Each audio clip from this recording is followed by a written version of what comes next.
Welcome to the War Archive, where wars become stories. In November 1916, Americans re-elected a president who promised one thing above all else.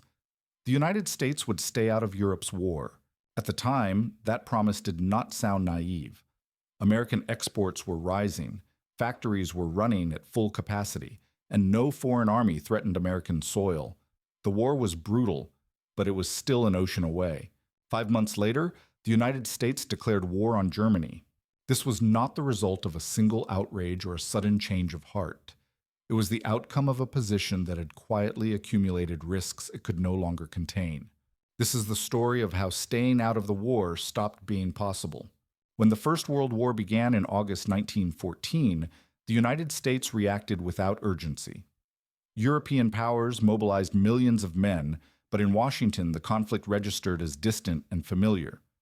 For much of the American public, Europe appeared trapped in a cycle of wars driven by alliances, borders, and empires, patterns the United States believed it had escaped. Distance reinforced that confidence. The Atlantic Ocean functioned not only as a physical barrier, but as a strategic one. No American cities were shelled, no railways mobilized for war, and no conscription orders issued. Life continued with little interruption beyond newspaper headlines. Neutrality in this context was not hesitation. It was the default posture of a country that had remained outside European great power wars for over a century. The United States traded with the world, avoided permanent alliances, and intervened only when its own territory or sovereignty was directly threatened. President Woodrow Wilson reflected this assumption when he formally declared American neutrality in 1914. His administration framed the war as a tragedy to be observed, not a crisis to be entered. The goal was simple: keep the country unified, prosperous, and untouched by a conflict that seemed to offer no clear American stake. This position felt stable because nothing yet challenged it. American shipping moved freely. Factories expanded rather than converted to arms production. Federal policy treated the war as something happening elsewhere, among powers whose decisions did not yet dictate American outcomes. In these early years, the United States did not believe it was choosing peace over war. It believed it was choosing normalcy over distraction. That belief would shape every decision that followed, and would later prove far more fragile than it appeared in 1914. By 1915, neutrality was no longer just a foreign policy stance. It had become a domestic political strategy that required constant maintenance. The United States was a nation of immigrants, and the war in Europe cut directly across ethnic, religious, and regional lines inside the country. Any shift toward one side risked reopening old grievances at home. German Americans watched the British blockade with resentment, seeing it as an extension of imperial power rather than a defensive measure. Irish Americans, shaped by generations of hostility toward Britain, opposed any policy that appeared to favor London. At the same time, many Protestants along the East Coast felt cultural and historical ties to Britain and France, and viewed German militarism with suspicion. Neutrality was the only position that prevented these tensions from becoming politically explosive. President Woodrow Wilson understood this landscape clearly as the 1916 election approached. His re-election depended on holding together constituencies that agreed on little except one thing: the United States should not enter the war. Campaign slogans emphasized restraint, stability, and the idea that American leadership meant avoiding Europe's mistakes, not inheriting them. This political reality imposed real constraints. Wilson could not openly condemn Germany without alienating millions of voters, nor could he align publicly with Britain and France without appearing to abandon neutrality. His speeches were carefully calibrated, expressing concern over violence while reaffirming independence from all belligerents. Every word was weighed for its domestic consequences. Neutrality, therefore, was not passive. It required continuous signaling to different audiences, both foreign and domestic. Diplomatic protests were issued to Germany, but they were framed as defenses of neutral rights rather than steps toward confrontation. Trade continued, but it was justified as legal commerce rather than strategic alignment. The administration worked to preserve the appearance of balance even as external pressures mounted. Winning the election in November 1916 validated this approach, at least temporarily. Wilson had secured another term without committing the nation to war, but the victory also hardened expectations. Having promised peace, the administration now faced the challenge of delivering it in a world that was steadily making that promise harder to keep. Neutrality had preserved political unity so far, but it did so by avoiding choices rather than resolving tensions. As the war continued, the question was no longer whether neutrality was popular, but whether it could survive the pressures gathering beyond the ballot box. While Washington worked to preserve political balance at home, American economic behavior was drifting in a clearer direction. Between 1914 and 1916, U.S. exports to Britain and France more than doubled, rising from roughly $825 million to over $2.3 billion. Shipyards along the East Coast expanded, grain shipments surged out of Midwestern ports, and American factories filled contracts tied directly to the war economies of the Entente. This shift was not the result of a policy decision in the White House. It followed the logic of access and control. The British Royal Navy dominated the Atlantic sea lanes, making trade with Britain and its allies relatively safe and predictable. Germany, by contrast, was increasingly cut off by blockade, leaving American exporters with limited options. Neutral trade followed the routes that remained open. The effects were visible on the ground. In New York Harbor, freighters queued to load wheat, steel, and munitions components. Rail traffic moved east at volumes not seen before the war. American companies hired more workers, extended shifts, and expanded production to meet foreign demand. Neutrality allowed this commerce to proceed, but it did not disguise where it was going. The administration insisted that trade did not equal allegiance, and legally, that was true. International law permitted neutral nations to sell goods to belligerents. But scale mattered. As American industry retooled around Entente demand, the consequences of disruption grew sharper. A sunk cargo ship was no longer just a diplomatic incident. It meant unpaid invoices, idle factories, and lost wages. This exposure became harder to ignore as German submarine attacks intensified. Each loss at sea translated into measurable economic damage at home. Insurance rates climbed. Shipping schedules became uncertain. Exporters pressed the government for protection, not out of ideology, but because neutrality no longer shielded them from the war's risks. By late 1916, the contradiction was increasingly visible. The United States claimed neutrality, yet its economy was behaving as if one side's survival mattered more than the other's. This was not hypocrisy. It was momentum. American prosperity was now moving in step with a war the country still insisted it was not part of. The question emerging beneath the surface was no longer whether trade should continue, but what would happen if the side absorbing that trade could no longer pay for it or defend the routes that carried it. From Berlin's perspective, the war was moving in an increasingly dangerous direction. By late 1916, the British naval blockade was constraining Germany's economy and civilian life with growing severity.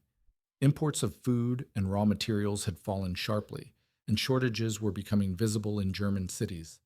Military leaders feared that time, not territory, was becoming the decisive factor.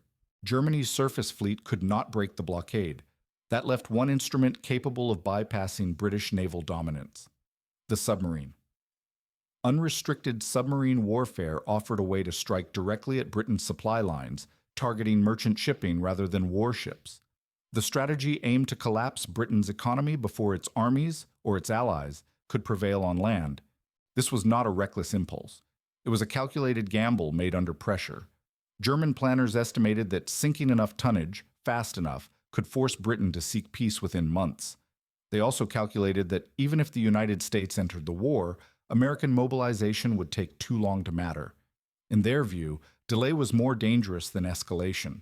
The risk was understood at the highest levels of government. Theobald von Bethmann-Hollweg, Germany's chancellor, warned that unrestricted attacks could provoke the United States. But military leaders argued that without decisive action at sea, Germany would slowly be strangled.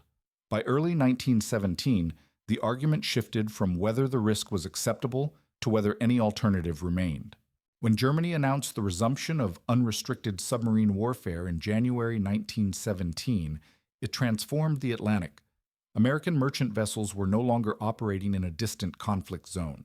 They were sailing through declared war areas where submarines were instructed to attack without warning. Within weeks, U.S. ships were sunk, and American cargo and lives were lost. For Washington, This created a dilemma neutrality could not easily absorb. Accepting the attacks meant conceding the erosion of neutral rights and absorbing direct economic losses. Responding forcefully risked abandoning the very posture that had kept the country politically unified. Diplomatic protests continued, but they carried diminishing weight as sinkings multiplied.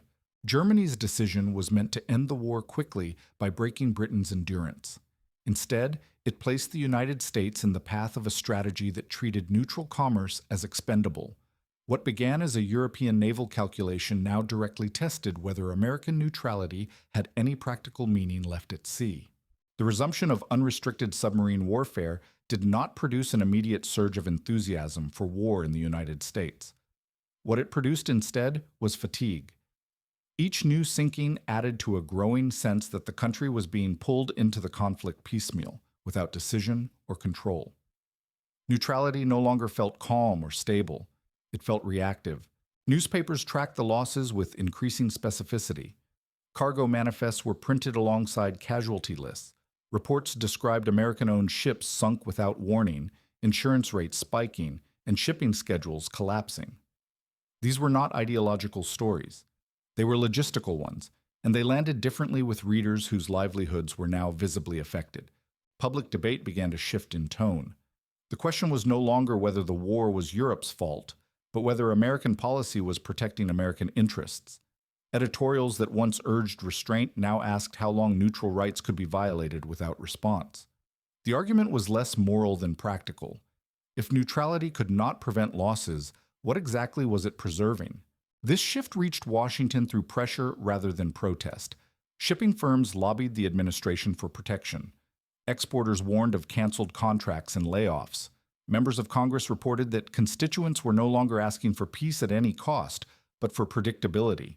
Neutrality as practiced offered neither. Wilson remained cautious. He resisted framing the moment as a rush toward war, aware that public opinion was still divided, but he also recognized that repetition had changed expectations. Each new incident raised the threshold for acceptable inaction.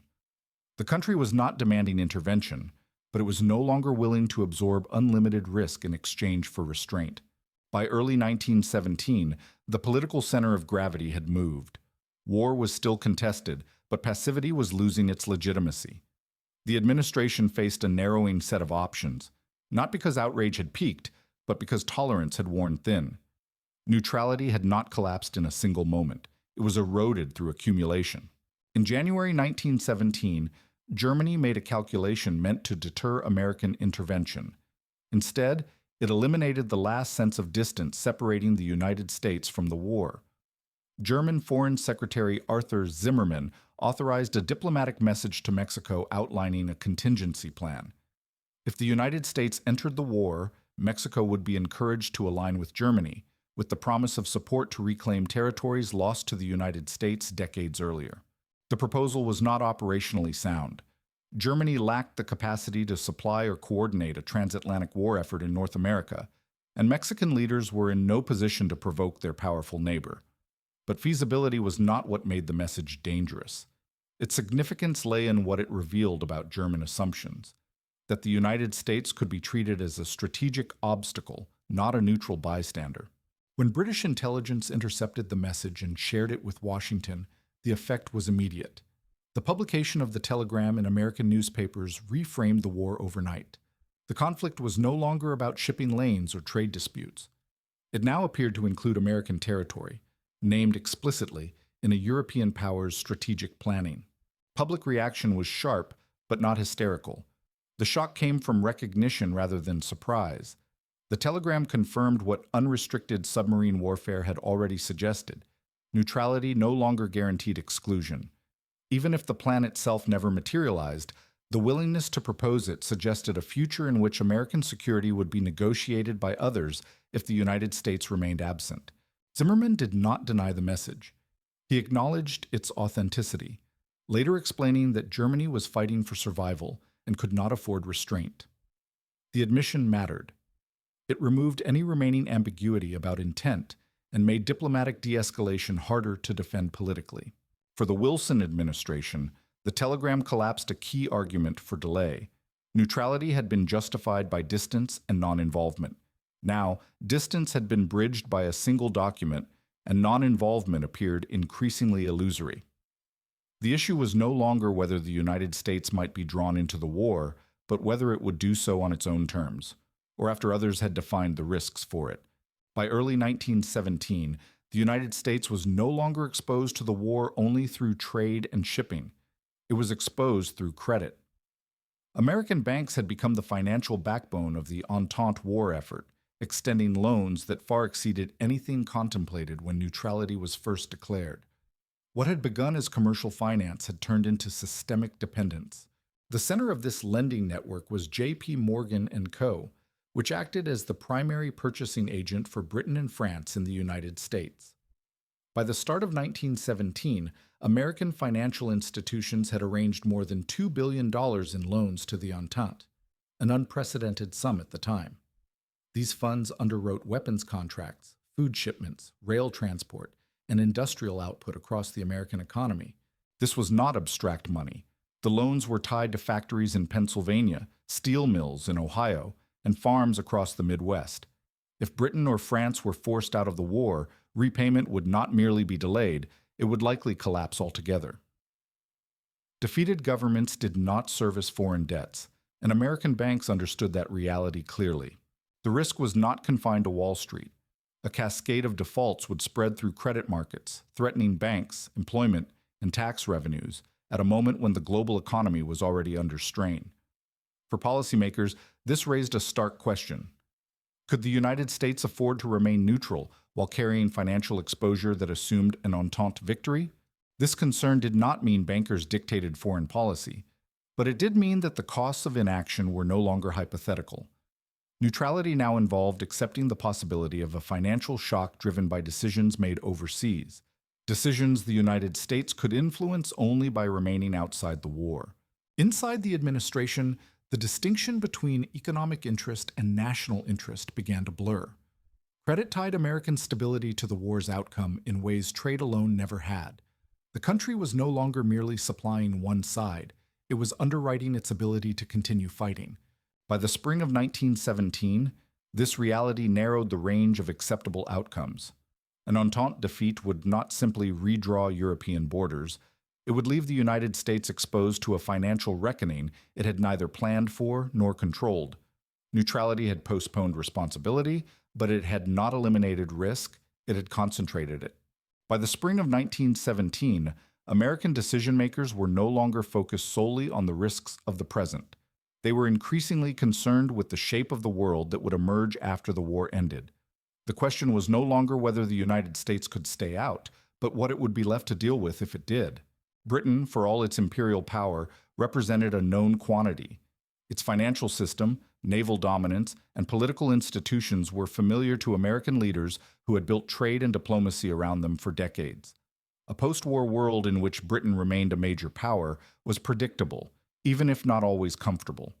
It was a system the United States already knew how to navigate. Germany represented a different future. A German victory on the continent would produce a Europe dominated by a single industrial and military power with little incentive to accommodate American commercial or strategic interests. German naval expansion before the war had already alarmed U.S. planners. Victory would accelerate that trajectory, extending German influence across shipping lanes and trade networks the United States increasingly depended on. This was not framed as a moral contest between good and evil. It was a strategic assessment rooted in incentives and leverage. If the United States entered the war late, or not at all, it would have little say in the peace settlement. The rules governing trade, access to markets, and maritime power would be written by others, shaped by wartime necessity rather than American preference. Wilson and his advisors understood the timing problem clearly. Influence followed participation. A neutral United States could object after the fact, but it could not shape outcomes already decided. Waiting did not preserve flexibility, it surrendered it. The longer the war continued without American involvement, the more the post-war order would solidify without American input. This realization did not compel immediate action on its own, but it reframed every remaining argument for restraint. Neutrality had once been a way to avoid risk. Now it appeared as a way to accept a future designed by others. The choice confronting Washington was no longer between war and peace, but between engagement and irrelevance. As the administration weighed its next steps, the focus shifted decisively forward. The war was no longer judged only by its causes or conduct, but by its consequences. And those consequences, increasingly, seemed unavoidable. For much of the conflict, one factor had quietly complicated any attempt to frame American intervention as consistent with national ideals: Russia. The Russian Empire fought alongside Britain and France, but its autocratic system, repression of dissent, and lack of representative government made it difficult for American leaders to describe the war as anything more than a struggle among empires. This was not a minor concern. Public support depended not only on interests, but on coherence between action and identity. That complication disappeared in early 1917. Internal collapse forced Russia out of the war, removing one of the Entente's largest armies and its most politically awkward partner. The alliance that remained was smaller, weaker militarily, but far easier to explain. Britain and France could now be presented as constitutional states resisting external pressure rather than imperial powers defending privilege. This shift did not change the war's violence or its strategic complexity. What it changed was the language available to American leaders. The absence of Russia removed a moral contradiction that had constrained public justification. Intervention could now be framed without asking Americans to overlook the nature of one of their allies. Timing mattered as much as symbolism. Russia's exit accelerated the war's final phase. Without millions of Russian soldiers on the Eastern Front, the balance in Europe would be decided quickly, either by German consolidation or by an infusion of new power. Delay now carried a clearer cost. Waiting meant accepting a decisive outcome shaped without American participation. Inside Congress, this change altered the tone of debate. Opposition to war did not disappear, but it lost one of its strongest arguments. Entering the conflict no longer meant aligning with a regime Americans openly criticized. The war could now be discussed in terms of defending systems Americans recognized, rather than compromising with ones they rejected. For Wilson, the moment was less about moral awakening than about moral clearance. The strategic reasons for involvement, security, economics, influence, had been accumulating for months. Russia's withdrawal did not create those reasons. It removed the final obstacle to acting on them without contradiction. By the early spring of 1917, neutrality no longer rested on principle, it rested on delay. And delay, in a war entering its decisive phase, was rapidly becoming its own form of decision. By April 1917, the question facing the Wilson administration was no longer whether the United States preferred peace. It was whether neutrality still performed the role it was meant to serve. For nearly 3 years, neutrality had promised protection of commerce, political unity, and security. Now it delivered none of those reliably. American ships were being sunk despite diplomatic protests. Credit markets were exposed to outcomes Washington could not control. Public patience had thinned as losses accumulated without resolution. Even the language of neutrality had shifted. It no longer described stability, but postponement. Each attempt to avoid decision required accepting greater risk. Inside the White House, the calculus narrowed. Remaining outside the war meant allowing Germany's submarine campaign to continue unchecked, absorbing economic damage while signaling restraint as weakness. It meant accepting the possibility that the post-war order would be shaped without American influence. Most of all, it meant tying national outcomes to foreign decisions while denying responsibility for them. When Woodrow Wilson addressed Congress, his case did not rest on a single provocation. He described a pattern: neutral rights violated, security assumptions undone, and economic exposure deepened by inaction. The request for a declaration was framed not as a call to arms, but as an effort to restore coherence between policy and reality. Congress responded accordingly. The vote was not unanimous, but it was decisive. By that point, the alternative to war was no longer peace as Americans had understood it in 1914. It was a condition in which the nation absorbed costs without agency and risk without influence. The declaration did not mark the moment the United States became involved in the war. That involvement had already occurred through trade, credit, shipping, and diplomacy. What the declaration changed was responsibility. It acknowledged that neutrality could no longer manage the consequences it had helped create. With that vote, the United States chose to act within a conflict that had already reached its shores in everything but name. The final step remained, but the path toward it had already closed. When the United States formally entered World War I in April 1917, it did not step into an unknown situation. It stepped into a reality that had been forming for years. The declaration of war did not introduce new risks so much as acknowledge existing ones, risks that neutrality had failed to contain. By that moment, the United States was already bound to the conflict in tangible ways. Its factories supplied the Entente's armies. Its banks financed their survival. Its merchant ships crossed waters where neutrality no longer protected them. American lives and livelihoods were exposed to decisions made in Berlin and London, whether Washington admitted it or not. The declaration resolved a contradiction that could no longer be sustained. For nearly 3 years, the United States had tried to remain outside a war while behaving in ways that assumed one side would endure. That balance depended on distance, predictability, and restraint, conditions that no longer existed by 1917. Neutrality had not failed suddenly. It had been overtaken. War, in this sense, was not chosen as an ideal outcome. It was chosen as a corrective. It aligned responsibility with reality, influence with exposure. Entering the conflict allowed the United States to shape an outcome it was already deeply invested in, rather than absorb the consequences of one decided without it. When Americans later looked back on the decision, it was often framed as a dramatic turning point. In practice, it was the closing of a long process. The country did not abandon neutrality because it lost faith in peace. It abandoned neutrality because peace, as neutrality had defined it, no longer existed. By the time the declaration was signed, the question posed in 1914 had already been answered by events themselves. The United States joined World War I not because it sought the war, but because every condition that once made staying out seem reasonable had disappeared.